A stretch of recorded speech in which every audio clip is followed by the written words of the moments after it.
read part of it, and then that'll give us some context to have a conversation.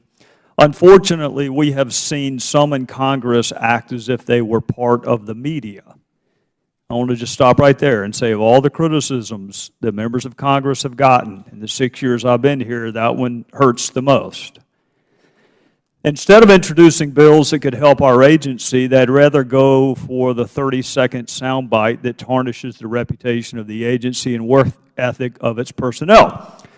This is unfortunate, as we do have many allies in Congress and appreciate the work of the Secret Service, its personnel, and want to help, but they are overshadowed by the screaming minority who might not even be able to pass the test for our job. Now, I consider myself to be one of your allies, so I don't think you have a better friend in Congress than the former prosecutors.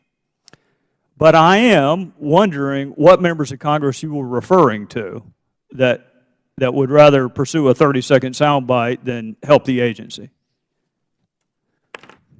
Well, Representative Gowdy, I guess first and foremost, that isn't my quote. It was a quote of a representative from the Secret Service who is a member of my association, and it came out on our letterhead. So yes, our concern on this thing is and we've been dealing with your committee, in fact with you, with the chairman, and expressing our concerns that this is a budget issue that needs to be going from the authorizers to the appropriators, and asking the appropriators to, to add the money that will help with the pay cap on this thing. And, well, and I see got to there, admit, sir, you just made your case without talking about any member of Congress who is more interested in a 30-second soundbite than they are helping the agency. You just did it, which makes me wonder why this memo didn't do it. Are there members in particular? I actually don't think I've ever been on television talking about the Secret Service, so I don't think you're talking about me. Who are you talking about? In this case, as I said, Mr. Gowdy, I didn't write that one, so I'm not too sure specifically which member was being talked about. But it came out on FLEOA letterhead. Yes, sir. Right?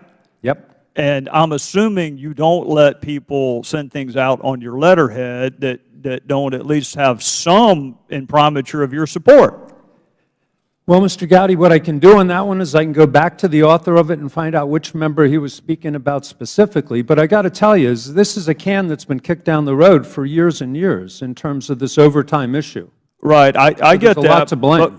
But because I am an ally, sometimes allies also need to offer some words of correction. That paragraph ended by saying, overshadowed by the screaming minority who might not even be able to pass the test for our job. Can you see how that might have gotten my attention, the way that would be phrased, might not be able to pass the test for our job? That's a curious line to put in a memo, isn't it? Yes, sir.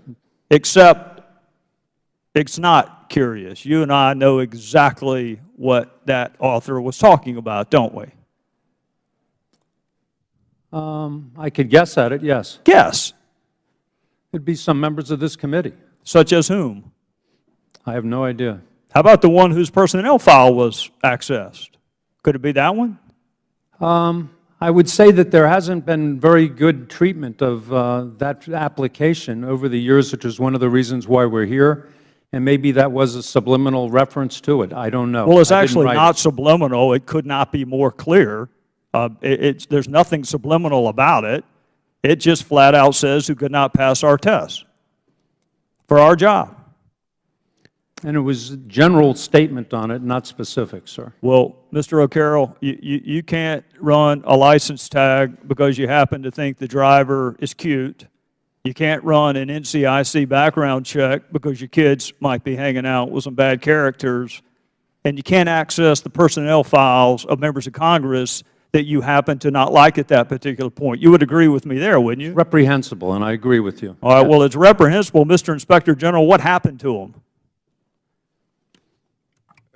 My understanding is that there was discipline that was imposed by the department. I don't have those details because I was not involved in the discipline process. Well, when you say discipline, give me the range of discipline that could be possible.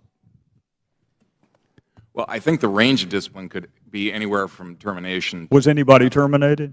My understanding is No. Was anybody given time off, My understanding was, yes. people with or were without given- pay?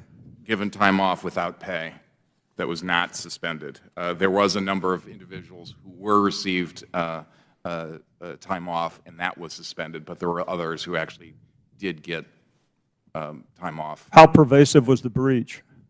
Well, our report said that it was approximately 40-some people, only of which 3 had, or 4, I can't remember off the top of my head. Is there any ambiguity on whether or not it's a good idea to access anyone, member of Congress or otherwise's application or personnel file to use for retributive purposes? No. Is there any ambiguity about whether or not that's a good idea? It is not. Can you let me know what discipline was meted out? There's no one in Congress that holds law enforcement in higher esteem than I do. No one. But we choose to go into that line of work, and the rules apply even to us. And I think accessing programs that the public does not have access to try to embarrass your critics, to use Mr. O'Carroll's word, is reprehensible. So I'd like to know what punishment was meted out. Very well, thank you. With that, I would yield back. Thank the gentleman. Well, I recognize